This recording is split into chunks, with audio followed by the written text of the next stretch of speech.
At 4:59 in the afternoon on October 27, 1962, a Soviet naval officer named Vasili Arkhipov sat in the control room of Submarine B-59 and listened to the depth charges exploding around him. The blasts shook the hull, the lights flickered. The air temperature inside the boat had climbed above 120 degrees Fahrenheit. The carbon dioxide levels were rising fast enough to make men lose consciousness. They had been submerged for days without surfacing to recharge their batteries or replenish their air supply. The communications equipment had been damaged. For the past several hours, they had received no signal from Moscow. They did not know whether a war had started above them. The commanding officer, Captain Valentin Savitsky, believed it had. He believed the depth charges being dropped by American destroyers were not warning shots. He believed they were combat weapons. He believed the United States had begun hostilities against the Soviet Union. And he had a nuclear torpedo, not a conventional weapon, a nuclear torpedo, 10 kilotons. The same destructive power as the bomb that destroyed Hiroshima.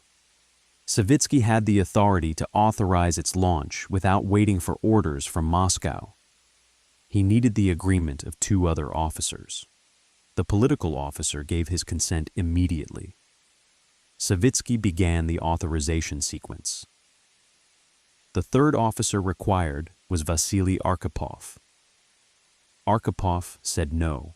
That refusal, made in a sweltering, half-blinded submarine in the middle of the Atlantic Ocean, may have prevented a nuclear exchange between the United States and the Soviet Union. It may have prevented the deaths of tens of millions of people. It happened in near total secrecy. For decades, the world did not know it had occurred. The men who were present did not speak of it publicly for 40 years. This is the story of Submarine B-59, the 13 days that changed the world, and the single moment in which one man's decision may have saved it. The Soviet Navy in 1962 was not the oceanic power it would eventually become. It was still, in many respects, a coastal defense and regional power projection force that was straining to fulfill global ambitions that its equipment and training had not yet caught up with. The decision to send 4 Foxtrot submarines across the Atlantic into a developing crisis was ambitious in a way that bordered on reckless. Foxtrot submarines were not designed for long-range blue water operations of the kind this mission required. They were diesel-electric boats, dependent on their batteries when submerged and on their diesel engines when near the surface. Their endurance was limited. Their ability to sustain extended submersion was constrained by the capacity of their oxygen generation systems and their battery banks. The decision to send them anyway reflected the urgency of the strategic moment and the willingness of Soviet military planners to push their equipment and their crews beyond comfortable operational limits. That context shapes everything that followed. The men who operated these vessels were not poorly trained or poorly motivated. They were among the best the Soviet Navy had, but they were being asked to operate equipment at the edge of its designed parameters in an intelligence environment that was deliberately degraded, in a political crisis that was evolving faster than their communication systems could track. The conditions for catastrophic misunderstanding had been built into the mission from the beginning. The miracle is not that they almost fired a nuclear torpedo. The miracle is that they did not. The submarine was decommissioned in 1983 and subsequently scrapped. There is no museum, no permanent exhibit, no physical monument to the events that occurred within her hull on October 27, 1962. The vessel that was the site of one of the most consequential individual decisions in Cold War history does not exist anymore.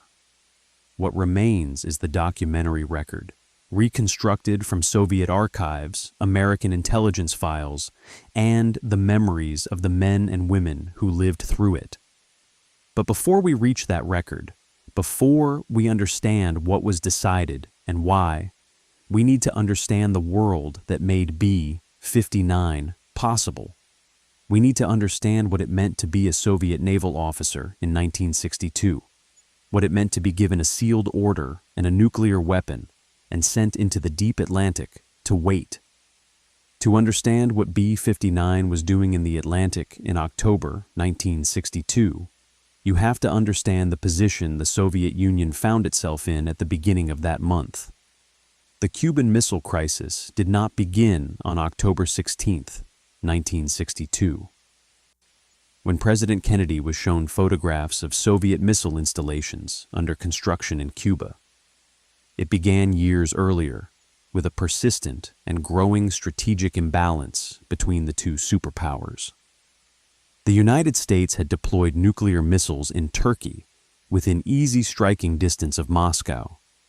The Soviets had no comparable capability pointed at Washington.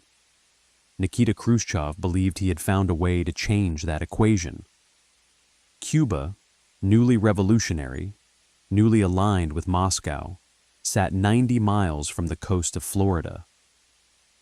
Throughout the summer of 1962, Soviet cargo ships made dozens of crossings to Cuba. They carried not only military advisors and conventional weapons, but medium-range ballistic missiles capable of reaching most of the continental United States. The operation was conducted under maximum secrecy. Soviet soldiers traveled in civilian clothing. Equipment was transferred at night. The installations were disguised from aerial surveillance as best as the construction crews could manage. It was not good enough. On October 14th, a U-2 reconnaissance aircraft photographed the San Cristobal site and brought back images that were unambiguous. The Soviet Union was installing offensive nuclear missiles in Cuba. Kennedy was informed 2 days later. The most dangerous 2 weeks of the Cold War had begun. What history books often describe as a confrontation between two men in two capitals was, in its most dangerous moments, something far more chaotic. It was a crisis playing out simultaneously across diplomatic backchannels, military command structures, intelligence agencies, and individual units on both sides who were operating with incomplete information, degraded communications, and the weight of understanding that a mistake on their part could mean the end of civilization. The 4 Foxtrot-class submarines of the 69th Torpedo Submarine Brigade were part of that equation. They had been sent to sea in early October, before the crisis became public, before Kennedy's address to the nation, before the naval blockade. Their mission was to provide a Soviet naval presence in the Atlantic theater, and if war began, to attack American carrier groups. Each submarine carried conventional torpedoes. Each submarine also carried one special weapon, a T-5 nuclear torpedo with a I-10 kiloton warhead. The submarines were B-4, B-36, B-59, and B-130.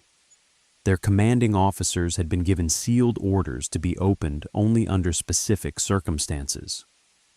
The orders authorized the use of nuclear weapons if the submarine came under attack and communication with Moscow was impossible. The captains were not required to wait for permission from the surface. They were authorized to act on their own judgment. It was a doctrine born of practical necessity and Cold War logic. A submerged submarine at depth cannot easily communicate with the surface. If war began and American forces attacked Soviet submarines, waiting for authorization from Moscow might mean waiting too long. The Kremlin had decided that authorization should travel with the weapons. The commanding officers, the political officers, and the brigade chiefs of staff aboard each submarine would collectively make the decision. B-59 departed the Soviet naval base at Polyarny on October 1st, 1962. Her commander was Captain Second Rank Valentin Grigorievich Savitsky, 40 years old, a career naval officer who had spent his professional life in submarines. The brigade chief of staff aboard B-59 was Captain Second Rank Vasili Alexandrovich Arkhipov, the man whose job it was to coordinate the 4 submarines of the brigade. Arkhipov was 36 years old. He had previously served as executive officer aboard submarine K-19, the vessel that suffered a catastrophic nuclear reactor accident in 1961. The K-19 disaster had killed 8 men and exposed dozens more to lethal radiation doses. Arkhipov had helped manage the crisis aboard that vessel. He knew better than almost anyone alive what nuclear weapons could do when they went wrong. The political officer aboard B-59 was Ivan Simonovich Maslenikov. His role was to monitor the ideological reliability of the crew and to serve as one of the 3 officers required to authorize the nuclear torpedo. In the authorization protocol, Maslenikov's voice carried as much weight as Savitsky's or Arkhipov's. All 3 had to agree. If any one of them refused, the torpedo could not be launched. B-59 crossed the North Atlantic submerged, maintaining radio silence, navigating by dead reckoning and the occasional periscope observation when conditions allowed.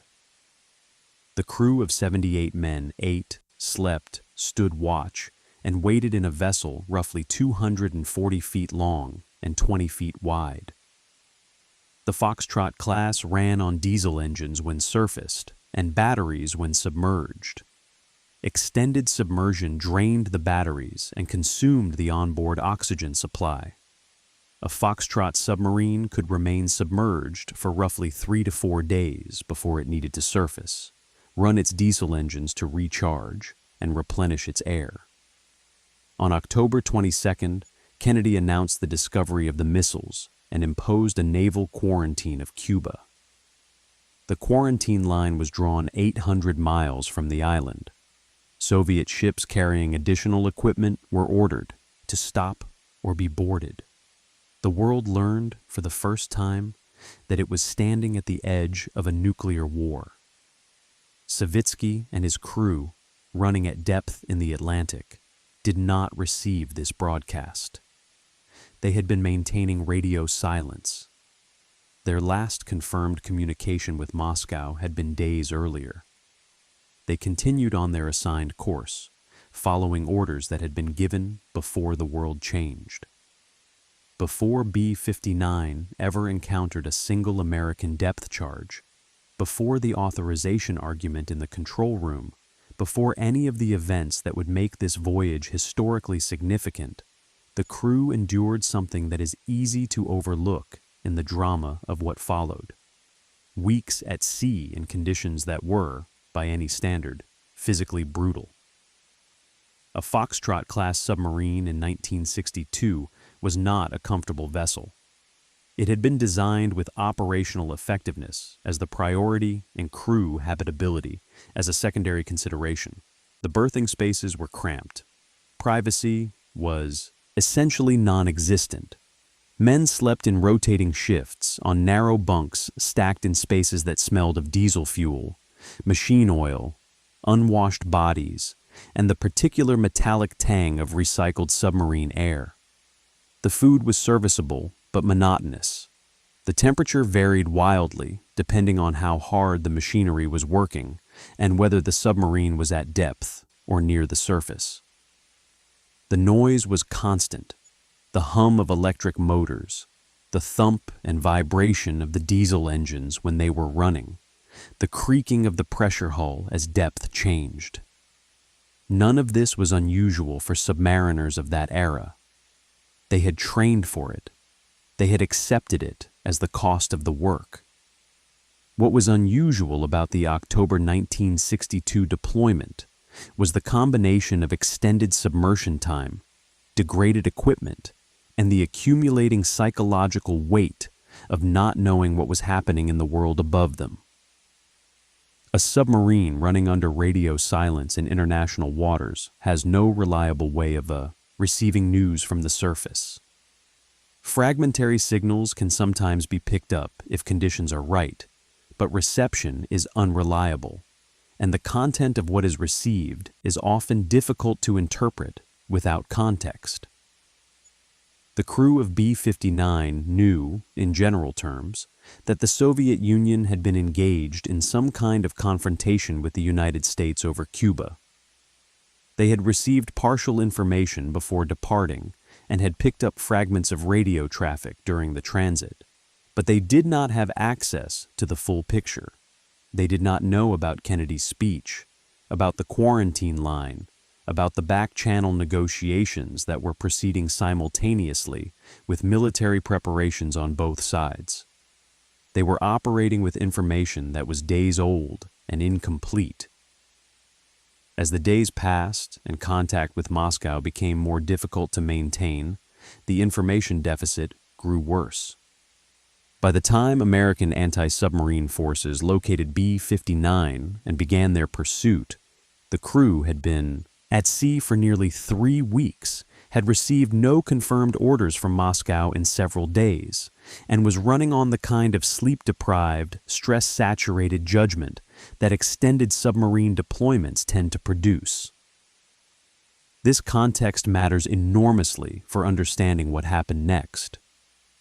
The American Navy knew the Soviet submarines were out there.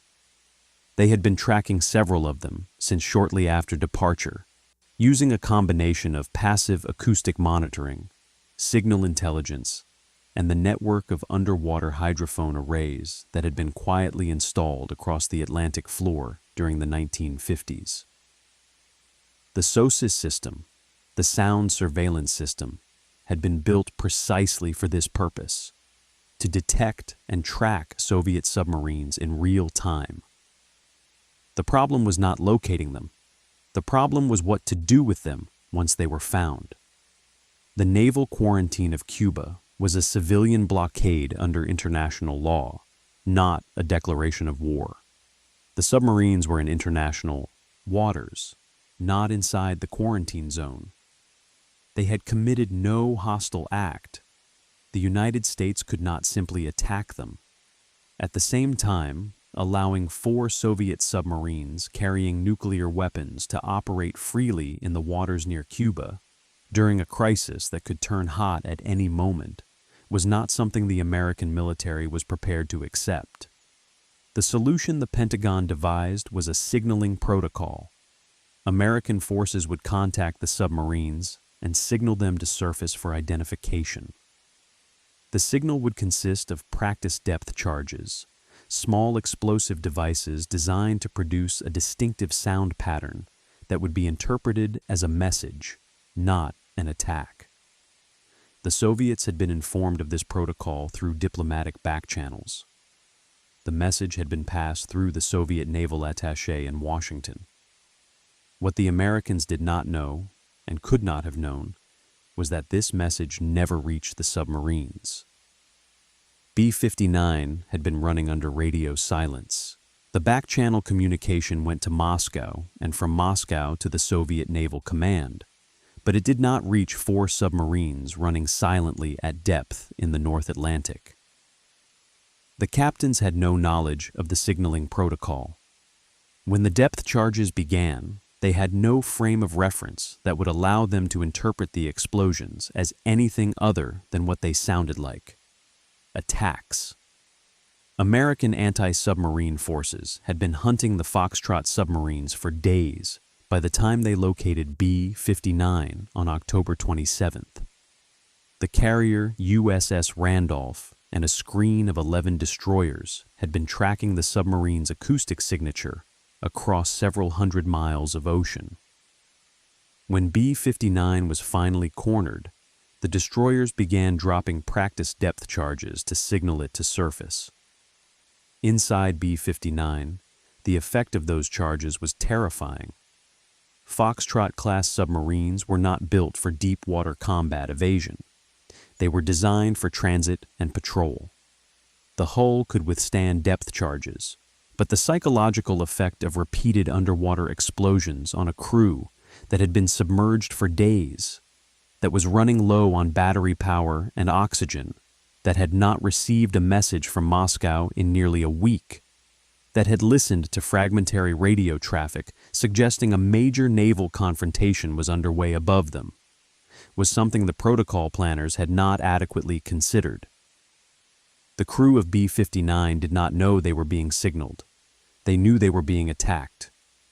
The depth charges had been falling at irregular intervals for several hours when Savitsky made his assessment. The batteries were nearly exhausted. The carbon dioxide scrubbers were failing. Men were fainting at their stations. The communications gear was damaged. Moscow was silent. American warships were circling overhead, dropping explosives. Savitsky reached the conclusion that war had begun. He ordered the nuclear torpedo prepared for launch. The target would have been the USS Randolph. The authorization of a nuclear torpedo launch aboard a Soviet submarine in 1962 required the agreement of three officers: the commanding officer, the political officer, and the brigade chief of staff. This was not a protocol designed to create hesitation or delay. It was designed to ensure that a weapon of this magnitude would not be fired by accident or by the isolated judgment of a single person under stress. Three men had to agree that the circumstances warranted it. Three men had to sign off on the end of the world. Savitsky gave his authorization immediately. In his assessment, the situation was clear. They were under attack. Moscow had not countermanded their orders. Their sealed orders authorized the use of the nuclear torpedo if the submarine came under attack, and communication with Moscow was impossible. Both conditions had been met. The weapon should be used. Maslenikov, the political officer, agreed. He concurred with Savitsky's assessment. The Americans were attacking. The submarine was in danger of being destroyed. The nuclear torpedo was the appropriate response. He gave his authorization. Arkhipov did not. To understand the weight of that refusal, you have to understand the structure of Soviet military authority in 1962 and the particular position Arkhipov occupied within it. The Soviet Navy, like all Soviet military institutions, operated within a culture of hierarchical obedience reinforced by ideology. Political officers existed precisely to ensure that individual commanders did not deviate from party doctrine or act in ways the state had not sanctioned. The authorization structure for nuclear weapons was an exception to the normal chain of command. It was designed to distribute authority rather than concentrate it, to ensure that no single commander could unilaterally start a nuclear exchange. But the culture surrounding it was still one in which hesitation was not rewarded, and in which refusing a commanding officer's judgment was an act, requiring significant personal courage. Arkhipov's position as brigade chief of staff meant that he technically held equivalent rank to Savitsky within the authorization protocol, even though Savitsky was the operational commander of the vessel. This equivalence had been deliberately built into the system, but equivalence of formal authority does not translate automatically into equivalence of felt authority.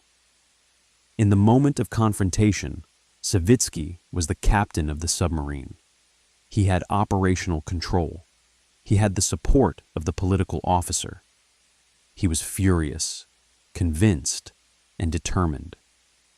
Arkhipov had only his judgment and his rank. The exact words spoken in the control room of B-59 on the afternoon of October 27, 1962, are not preserved in any official record. The men who were present have given accounts that differ in their details, but agree on the fundamental dynamic. Savitsky was furious. He was convinced they were under attack, convinced that war had begun, convinced that the torpedo needed to be fired before the submarine was destroyed. He screamed, by some accounts. He argued that they had come there to fight, and that this was their chance to strike a blow before they were killed. The carbon dioxide was making everyone's thinking slower, more emotional, harder to control. The temperature was above 120 degrees. Men were on the edge of passing out. Arkhipov, as the brigade chief of staff, held a rank equivalent to Savitsky's. He could not be ordered to comply. He had to be persuaded, and he was not persuaded. His argument, as he would later describe it, was straightforward. They did not know that war had started. They had not received confirmation from Moscow that hostilities had begun. The depth charges were causing no damage. The submarine was not sinking. They were under pressure and stress, but they were not in immediate danger of destruction. Firing a nuclear torpedo at an American carrier group on the basis of incomplete information and without confirmed orders from Moscow was not what their orders required. Their orders required them to exercise judgment. His judgment was that they should surface, make contact with Moscow, and wait for actual orders before doing something that could not be undone. The argument between Savitsky and Arkhipov lasted an unknown period of time. Contemporary accounts suggest it was intense, heated, and at several points appeared close to physical confrontation. The crew watched their commanding officer and their brigade chief of staff argue over whether to fire a weapon that would kill thousands of American sailors and almost certainly trigger a nuclear war. Eventually, Savitsky stood down. Archipov's argument had prevailed.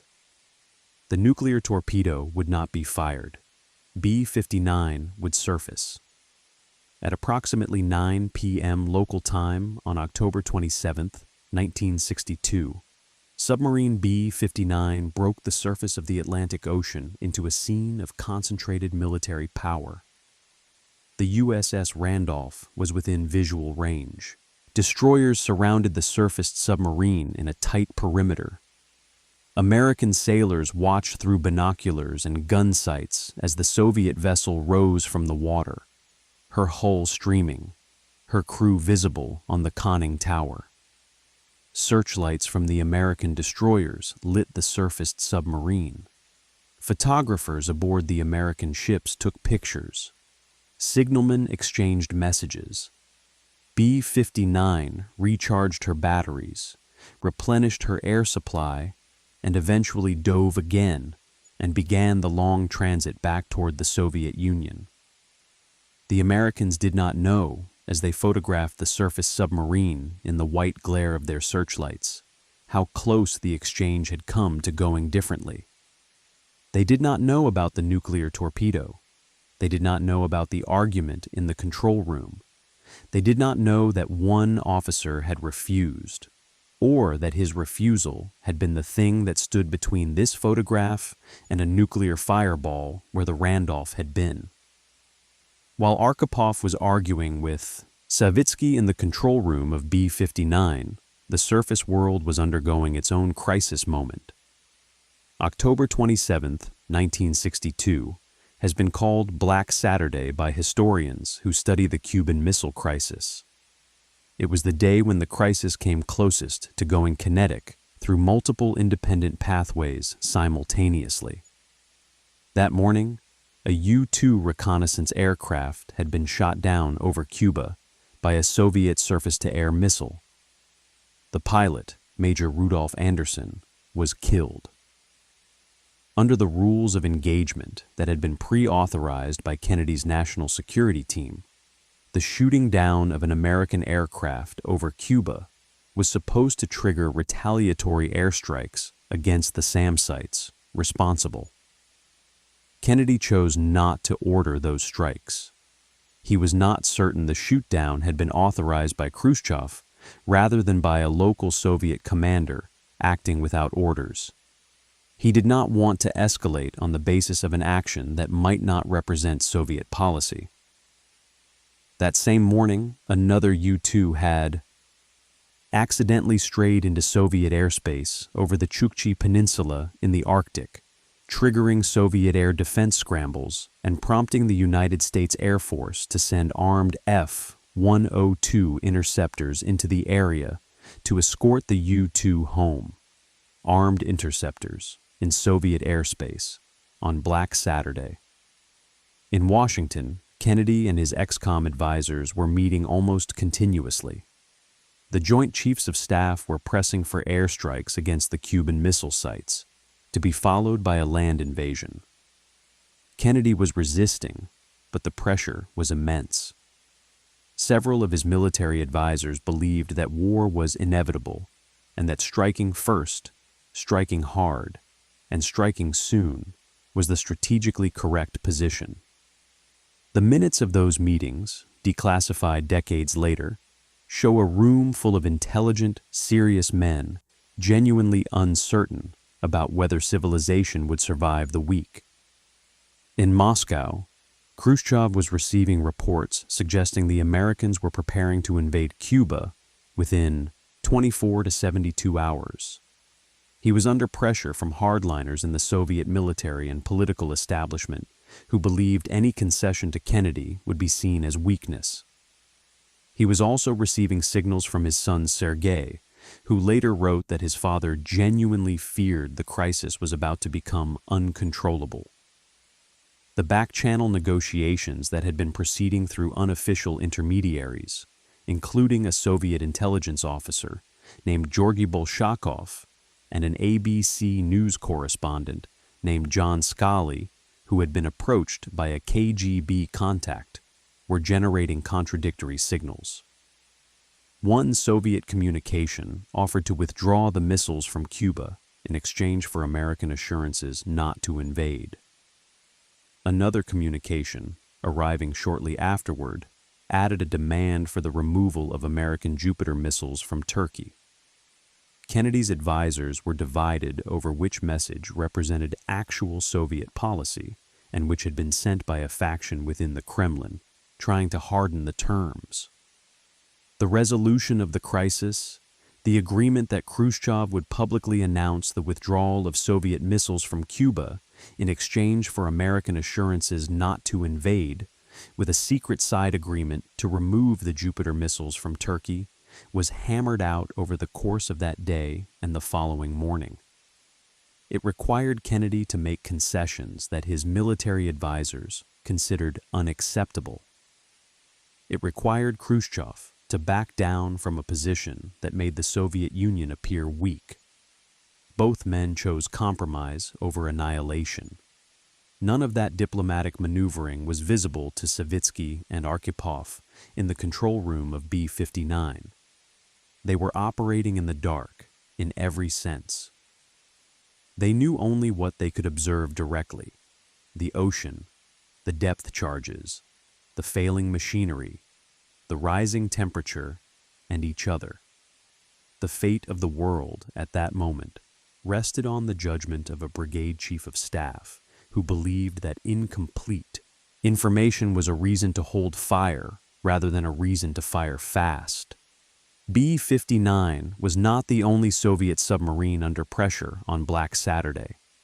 The other three Foxtrots of the 69th Brigade, B-4, B-36, and B-130, were all operating in the Atlantic Theater, and all were being tracked and harassed by American anti-submarine forces.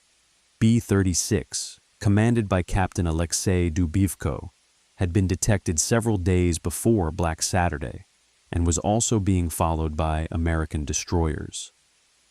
Dubivko was aware of the American presence and had been attempting to evade pursuit while maintaining his assigned patrol area. The experience was grueling.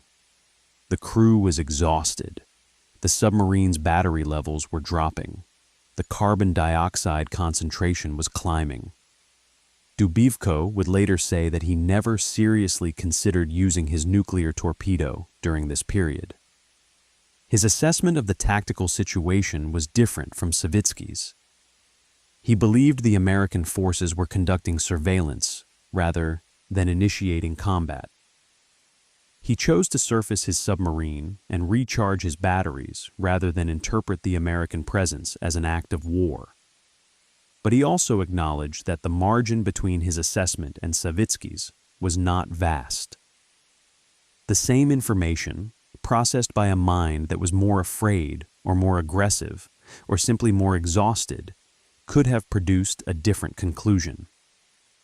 B-130, commanded by Captain Nikolai Shumkov, experienced the most dramatic crisis of the 4 submarines. Shumkov's vessel suffered a mechanical breakdown that forced her to the surface in daylight, where she was surrounded by American warships and photographed extensively. The encounter was tense, but did not become violent. Shumkov made emergency repairs and eventually was able to submerge again. He returned to the Soviet Union without incident. B-4, the 4th submarine of the brigade, had the least eventful deployment. She encountered American forces but was able to maintain greater distance and was not subjected to the same intensity of pursuit that B-59 and B-130 experienced. The cumulative picture that emerges from the experience of all 4 submarines is one of systems operating under extreme stress in ways their designers had not fully anticipated. The submarines had been sent to sea without adequate preparation for the operational conditions they would actually face. The back-channel communication that was supposed to explain the American signaling protocol never reached them. The crews were pushed beyond their physical and psychological limits. The authorization structure for nuclear weapons, designed to prevent accidental launch while allowing flexibility in genuine combat situations, had been tested in conditions that made the distinction between genuine combat and perceived combat almost impossible to maintain. That the crisis did not end in nuclear exchange owed something to diplomatic skill, something to luck, and something to the individual judgment of men who were never supposed to be known to history. When B-59 returned to the Soviet Union in November 1962, the crew was not celebrated. They were not treated as heroes who had survived a close call. They were subjected to a formal inquiry into why Savitsky had allowed the submarine to be forced to the surface by American forces. In Soviet naval culture of the era, surfacing under enemy pressure was considered a humiliation, regardless of the circumstances that made it necessary. Savitsky's career suffered as a result. Arkhipov's role in the incident was not publicly acknowledged. There was no medal, no commendation, no official recognition that he had done something remarkable. The incident with the nuclear torpedo authorization was classified at the highest level. The men who had been present were not encouraged to speak of it. For decades, the story existed only in the memories of the participants and in documents that would not be declassified for 40 years. The Cold War went on. The Cuban Missile Crisis was resolved, but the underlying tensions that had produced it remained. The 2 superpowers continued to build and deploy nuclear weapons. They continued to develop strategic doctrines that placed enormous destructive power in the hands of individual commanders.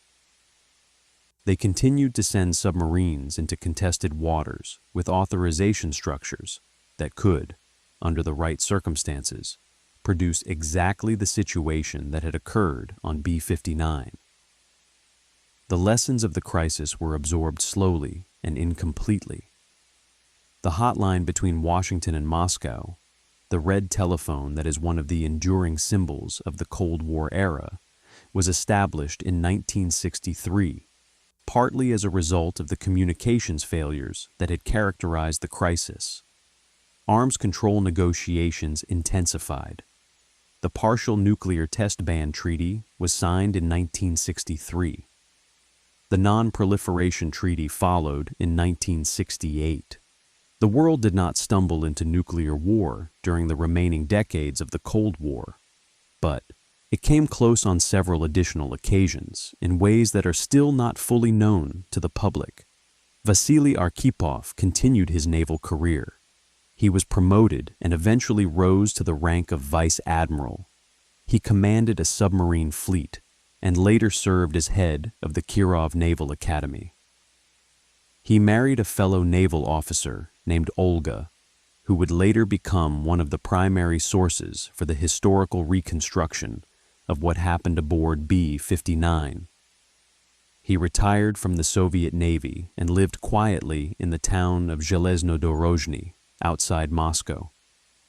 He did not speak publicly about the events of October 27, 1962, until the story began to emerge in the early years of the post-Soviet period, as archives were opened and veterans began to share their accounts. Even then, Arkhipov was characteristically understated about his role. He did not describe himself as having saved the world. He described himself as having done his job. Valentin Savitsky lived with the ambiguity of his legacy. He was the man who had wanted to fire the nuclear torpedo, and he was also the man who, when his subordinate refused, had chosen to stand down rather than find a way around the authorization requirement. The protocol had worked as designed. It had required 3 men to agree, and when 3 men could not agree, the weapon had not been fired. Savitsky's willingness to accept Arkhipov's veto in a moment of extreme stress and genuine fear was itself a form of restraint that the historical record does not always adequately credit. The full story of B-59 and the nuclear torpedo did not become public knowledge until 2002, when a conference on the 40th anniversary of the Cuban Missile Crisis brought together American, Soviet, and Cuban participants for the first time. Thomas Blanton of the National Security Archive, who had spent years working to declassify Cold War documents, was among the researchers who had been pursuing the story of the Soviet submarines. The conference in Havana produced the first public acknowledgement from surviving participants that a nuclear torpedo authorization had been initiated aboard B-59 and that Arkhipov had refused to give his consent. The American officials present were stunned.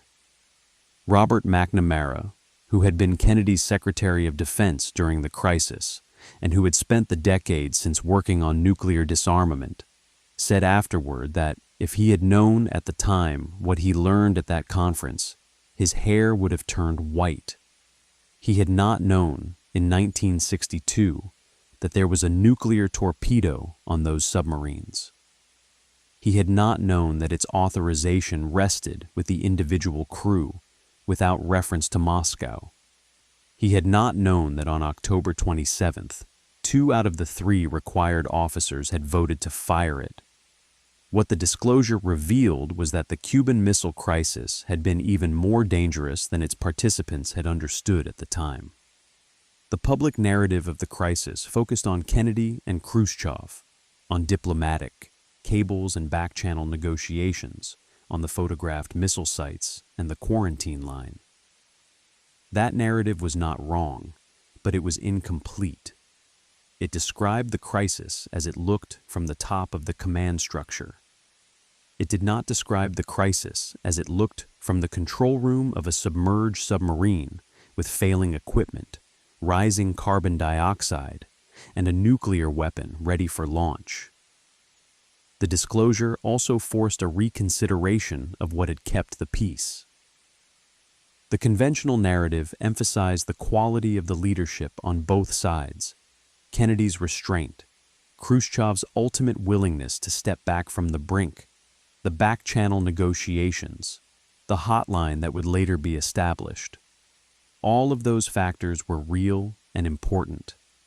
But the survival of civilization on October 27, 1962, had also depended on the judgment of a Soviet naval officer whose name most people had never heard, who had no communication with his political leadership, who was acting entirely on his own assessment of a situation in which his commanding officer and political officer had already decided to fire. Arkhipov died in 1998, 4 years before the story became public. His wife, Olga, attended the 2002 conference and heard, for the first time, the American participants describe what the consequences of the nuclear torpedo launch would have been. She had known, in the general way, that the wives of Cold War naval officers knew such things, that her husband had been involved in something important. She had not known the specifics. She had not known that historians and arms control researchers would eventually conclude that her husband was the man who had saved the world. The phrase has been used by Thomas Blanton and by the American journalist Martin Sherwin, whose research on the subject is among the most thorough available. It is a phrase that Arkhipov himself would almost certainly have rejected. He was doing his job. He was following the protocol. He was making the assessment that the available information required. He happened to make that assessment in a moment when it mattered more than almost any individual assessment in human history. The T-5 nuclear torpedo that Savitsky wanted to fire deserves its own consideration, because understanding what it was helps to understand what Arkhipov prevented. The T-5 was a Soviet naval nuclear weapon developed in the 1950s as part of the broader Soviet effort to achieve nuclear parity with the United States across all military domains. It was designed to be carried by submarines and launched against surface ships or enemy submarines. Its warhead produced a yield of approximately 10 kilotons, roughly 2/3 the yield of the bomb dropped on Hiroshima. A 10-kiloton nuclear weapon detonated at shallow depth produces effects that are qualitatively different from a surface detonation, but no less destructive. The underwater shockwave radiates outward at high velocity through an incompressible medium. Surface ships within a significant radius suffer hull damage ranging from severe to catastrophic. Submarines at depth experience even greater pressure effects. The thermal pulse and initial radiation from a shallow detonation are partially attenuated by the water, but the long-term contamination of the surface and the atmospheric effects of the steam and debris column are substantial. The USS Randolph, the carrier that was B-59's primary target, was a World War II-era Essex-class carrier that had been converted to anti-submarine warfare duties. She carried a crew of approximately 1,500 men. The destroyers in her screen each carried crews of 200 to 300. A nuclear torpedo detonation in the center of that formation would have killed most of them, but the consequences would not have stopped there. A Soviet nuclear torpedo attack on an American carrier group in 1962 was not a contained military event. It was a trigger. The American military response would have been immediate and would have involved nuclear weapons. The Soviet military response to that response would have involved nuclear weapons. The escalation ladder that strategists had been modeling in classified war games throughout the 1950s would have been climbed in real time, in a matter of hours, in the most dangerous geopolitical moment of the Cold War. The people who would have died in those exchanges were not abstractions. They were the residents of Moscow and Washington and London and Leningrad and Chicago and dozens of other cities. The estimates of nuclear war casualties in the early 1960s ranged from tens of millions to hundreds of millions dead in the initial exchange, with additional deaths in the months that followed from radiation, famine, and the collapse of civil infrastructure. The calculations were uncertain, but they were uniformly catastrophic. All of that was on the other side of Arkhipov's refusal, not as a certainty, but as a probability that any honest assessment had to regard as extremely high. A man in a hot, failing submarine, without communications, surrounded by enemy warships, had refused to authorize a weapon that could have set those events in motion. He had done so by arguing, calmly and persistently, that incomplete information was not sufficient justification for an irreversible act. The Cuban Missile Crisis produced a literature of analysis that has continued to grow for 60 years. Historians, strategists, arms control researchers, and political scientists have examined every decision made during those 13 days, looking for the lessons that might prevent future crises from reaching the same level of danger. Several lessons emerged early and have remained influential. The importance of direct communication between heads of state, which produced the Moscow-Washington hotline. The value of back-channel diplomacy, which had allowed both sides to signal intentions and explore compromises without the rigidity of formal, diplomatic exchanges. The danger of rigid military protocols that did not allow for political override in fast-moving situations. The story of B-59 added a lesson that the early analyses had missed, because the story was not publicly known. It was a lesson about the limits of command and control in nuclear situations, and about the terrifying gap between the intentions of political leaders and the realities of the operational commanders who held their weapons. Kennedy and Khrushchev had both, in different ways and with different constraints, chosen restraint during the crisis. They had both recognized that the other side was not suicidal, that there was a negotiated exit available, and that the price of war was too high to pay for whatever advantage might be gained from escalation. Their decisions mattered enormously, but their decisions had operated at a level of abstraction that did not include 4 Soviet submarines running in the Atlantic with nuclear weapons and degraded communications. The lesson was uncomfortable. Nuclear deterrence, as it was practiced during the Cold War, rested on the assumption that nuclear weapons would not be used unless the highest political leadership of a nuclear state made a deliberate decision to use them. It assumed that the command and control structures connecting political leaders to operational commanders were reliable, comprehensive, and resistant to the friction of real-world military operations. The story of B-59 demonstrated that those assumptions were incomplete. The gap between assumption and reality was not unique to the Soviet side. American nuclear command and control structures in the early 1960s had their own vulnerabilities.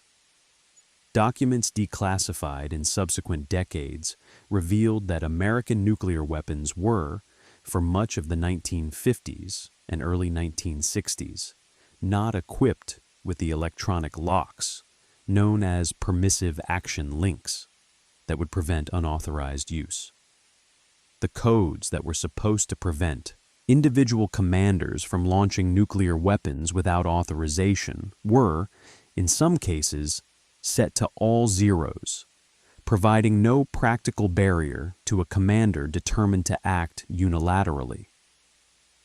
The problem of the individual operator with the authority to end the world was not a Soviet problem. It was a structural problem of nuclear deterrence as a system.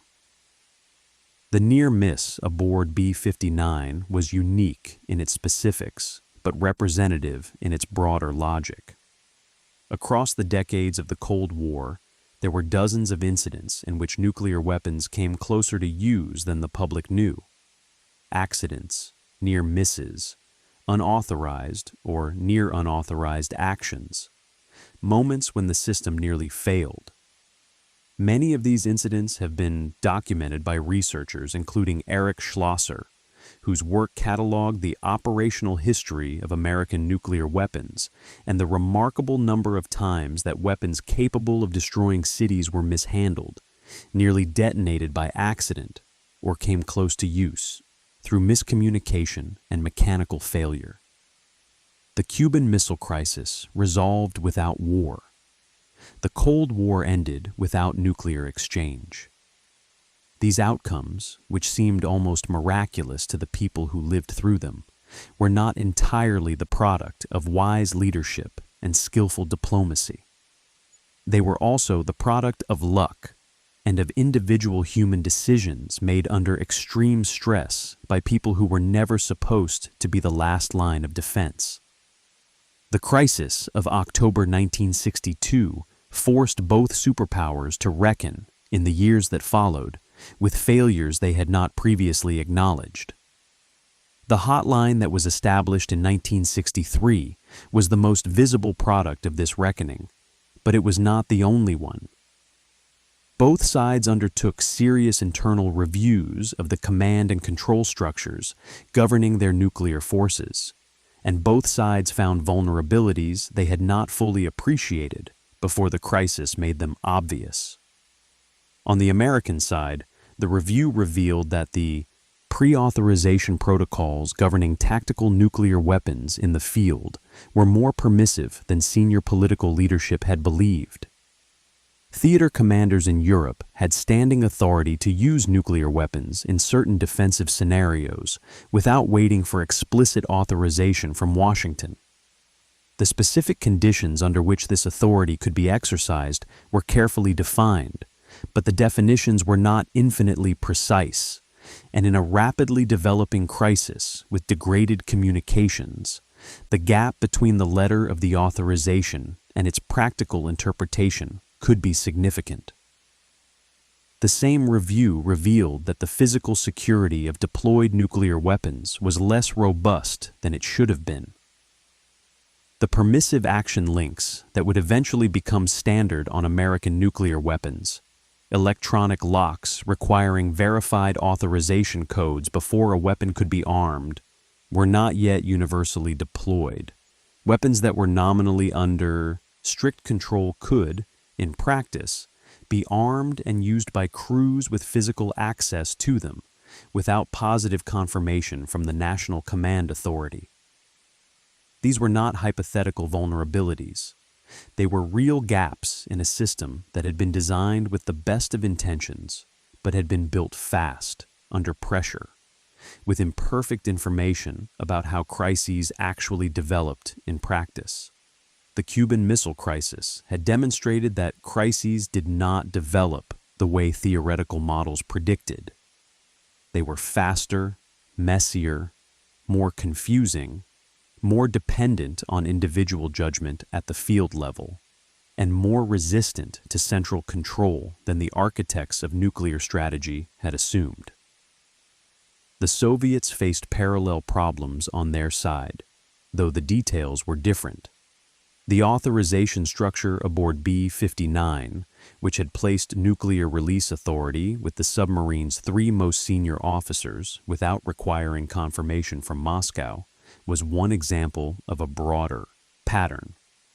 Soviet nuclear doctrine in the early 1960s placed significant authority at the operational level, partly because the communications technology of the era could not reliably transmit orders to submerged submarines or to units operating in combat conditions.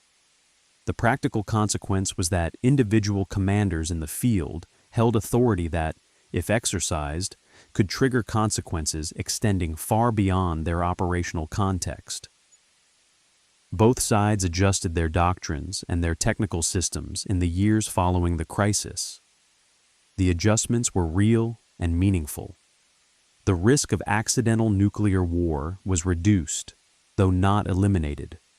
The world entered a period of managed competition that, while still dangerous, was at least organized around a shared recognition that the uncontrolled escalation of 1962 could not be allowed to recur.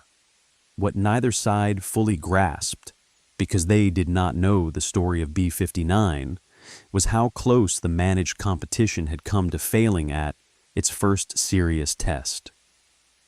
The crisis had been resolved not only by the decisions of Kennedy and Khrushchev, but by the decision of a brigade chief of staff who had no communication with his political leadership and no certainty about what his superiors would have wanted him to do. He had acted on his own judgment, and his judgment had been sound, and the world had survived. But the structural conditions that had placed that responsibility on his shoulders were not resolved by his good judgment. They remained in place, waiting for the next crisis, the next moment when the chain of command would fail, and an individual would have to decide. In 2017, the Future of Life Institute established the Arkhipov Award, given to individuals who have taken exceptional steps to reduce nuclear risk. The award was named for Vasili Arkhipov. The organization's founders, who include the physicist Max Tegmark and the entrepreneur Elon Musk, explicitly described Arkhipov as the man who saved the world. The award has subsequently been given to researchers, policymakers, and advocates working on nuclear risk reduction. The naming of the award raises a question worth sitting with. What exactly did Arkhipov do that warrants this designation? He did not negotiate a treaty. He did not invent a new technology. He did not construct a diplomatic framework or devise a new doctrine of deterrence. He sat in a hot, dark, oxygen-depleted control room and said no to a colleague who outranked him in operational authority, and he said it calmly enough and persuasively enough that the colleague stood down. The question is worth asking because the answer illuminates something about the nature of the moment and about the character of the man. Arkhipov had no way of knowing, in that control room, whether his assessment was correct. He believed, based on the available evidence, that the depth charges were not a combat attack and that war had not begun. But he could not be certain. Savitsky's interpretation was not irrational. The evidence was genuinely ambiguous. Men were passing out from carbon dioxide. The hull was shaking from explosions. Communications were down. The scenario that Savitsky described, a surprise American attack on Soviet submarines as a prelude to war, was not an impossible scenario. It was exactly the kind of scenario for which B-59 had been armed and deployed. Arkhipov's refusal was not the product of certainty. It was the product of a particular orientation toward uncertainty.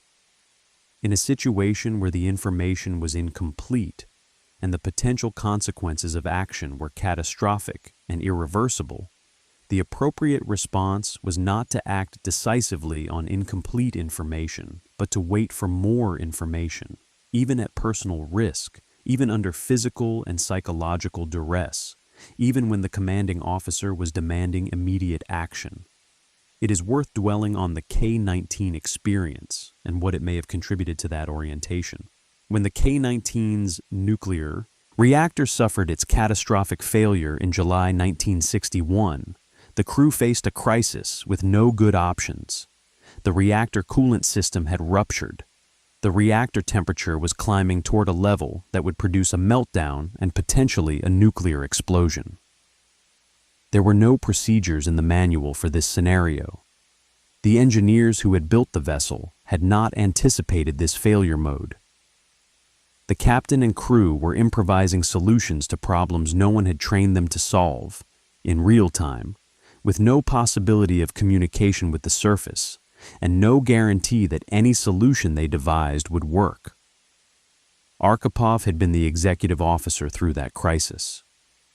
He had watched his crewmates volunteer to enter the reactor compartment, knowing they would receive lethal radiation doses. He had seen what happened when a nuclear system went wrong, and human beings had to manage the consequences with inadequate information and no margin for error. That experience had shaped his understanding of what nuclear systems could do when pushed to their limits, and of what was required of the officers responsible for them. When he sat in the control room of B-59 and argued against launching the nuclear torpedo, he was not arguing from theory. He was arguing from the knowledge, built through direct experience, that nuclear systems in crisis conditions did not behave the way textbook scenarios suggested they would. He was arguing from the understanding that consequences were not always reversible, and that irreversible consequences warranted a higher standard of certainty before action than reversible ones. That orientation is not obvious. It is not instinctive. The military training of the era, on both sides, emphasized decisiveness. Officers were taught to act, to maintain the initiative, to not allow uncertainty to produce paralysis. The doctrine of preemption, which was central to American and Soviet nuclear strategy in the early 1960s, was explicitly predicated on the value of acting before the enemy could act. In a world where the first strike might determine the outcome of a nuclear war, hesitation was considered dangerous. Arkhipov hesitated. He refused to act. He insisted that incomplete information was a reason to wait rather than a reason to fire. In doing so, he violated the operational logic of preemptive nuclear doctrine. He also, in all probability, saved millions of lives. His wife Olga, who outlived him and who has spoken about his legacy in several interviews and at the 2002 conference, has described him as a man who took his responsibilities seriously without dramatizing them. He did not think of himself as a hero. He thought of himself as an officer who had done what the situation required.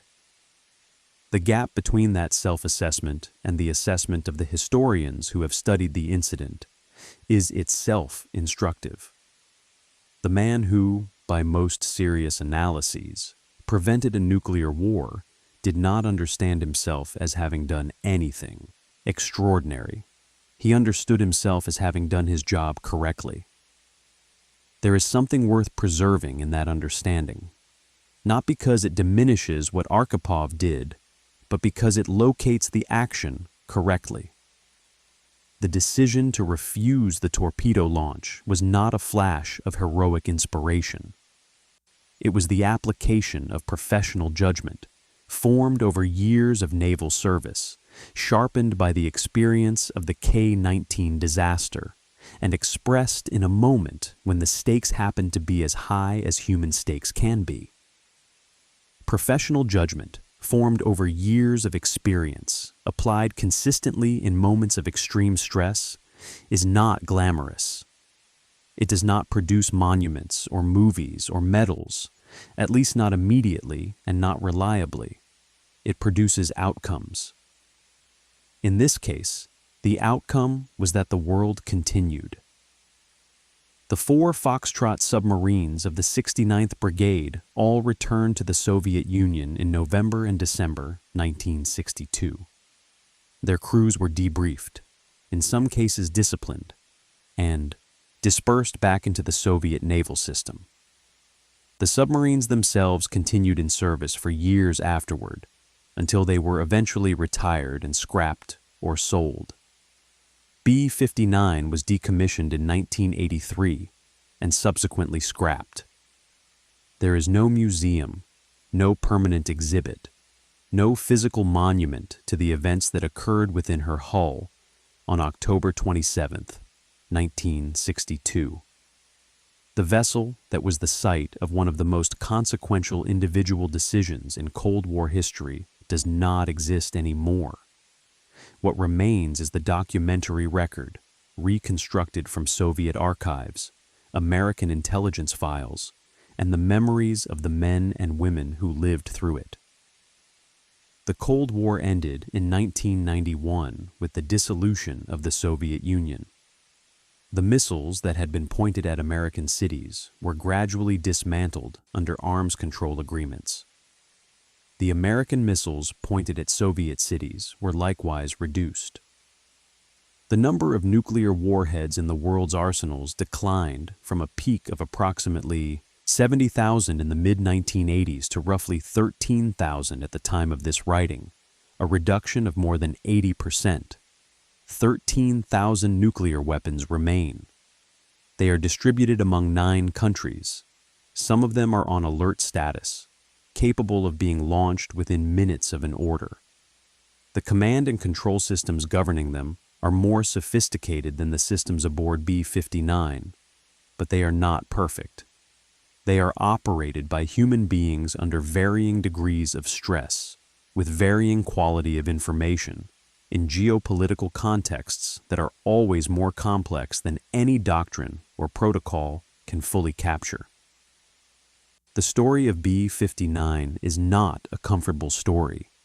It does not resolve into a simple lesson or a clean moral.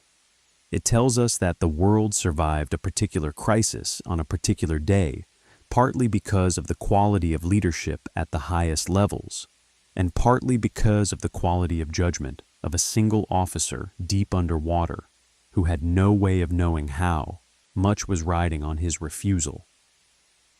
Those two things being simultaneously true is unsettling.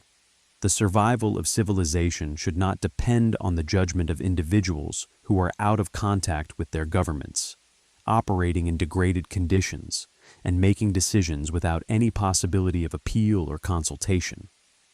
But sometimes it has, and sometimes those individuals have gotten it right.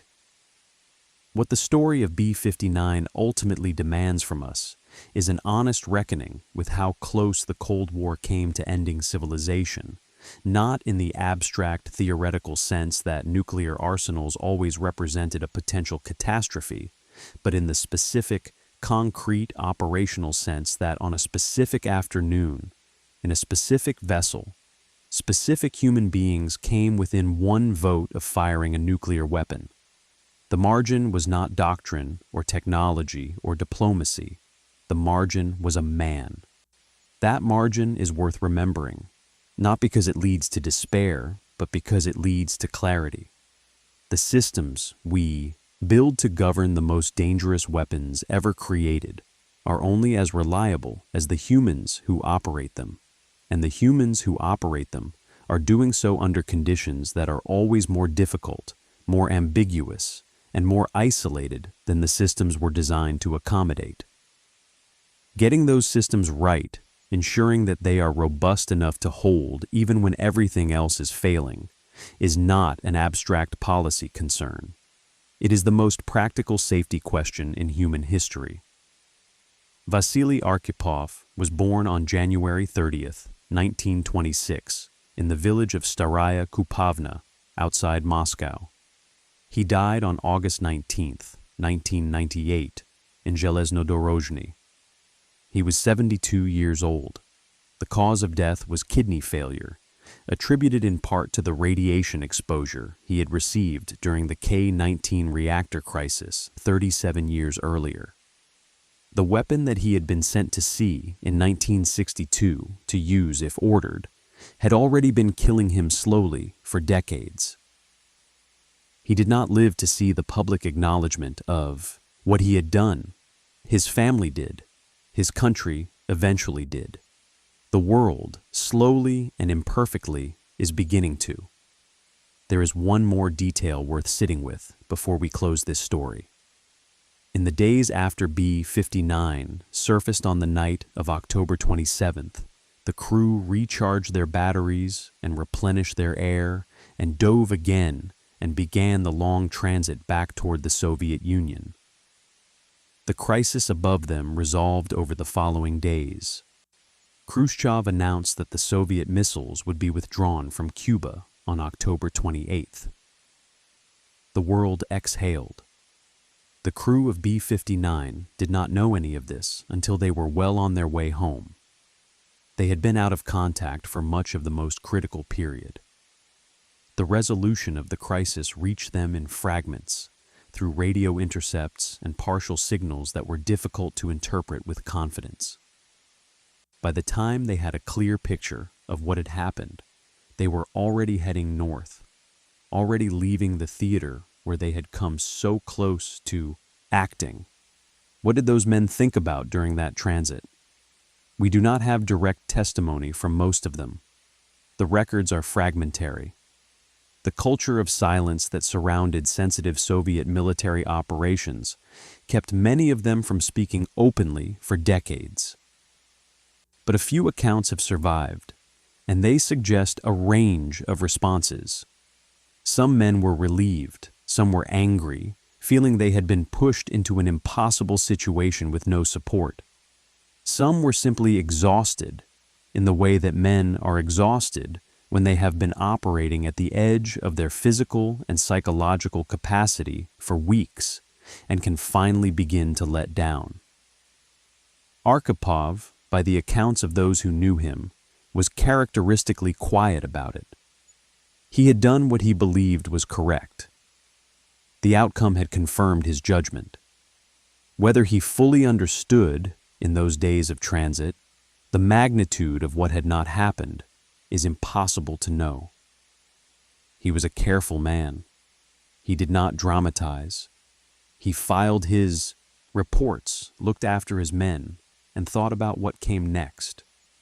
What came next for all of them was the rest of their lives, ordinary lives by most measures, naval careers that continued and eventually ended, families, retirements, the slow accumulation of years in a world that did not know what they had done or how close everything had come to being different.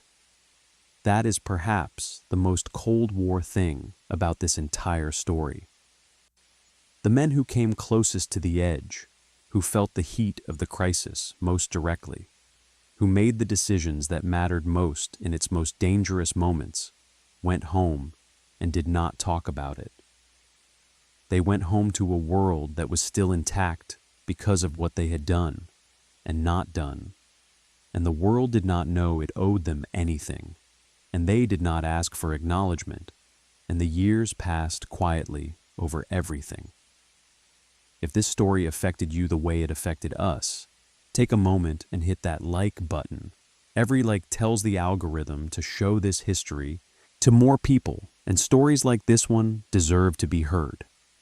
Subscribe and turn on notifications.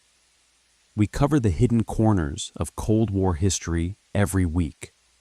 The decisions that were never supposed to be known. The near misses that never made the headlines. The people who shaped the world without the world ever learning their names. Drop a comment and tell us where you are watching from. Tell us if this story was new to you. Tell us what you think would have happened if Arkhipov had said yes. Our community stretches across every continent, and these conversations matter. Thank you for watching. Thank you for making sure that Vasili Arkhipov is not forgotten. He said no when it counted most. The least we can do is remember his name. And if you know someone who loves Cold War history, who follows the stories that never made the front page, who understands that the most important moments are often the ones that happened in silence, share this video with them. The history is worth keeping alive. These people are worth knowing. We will see you in the next one.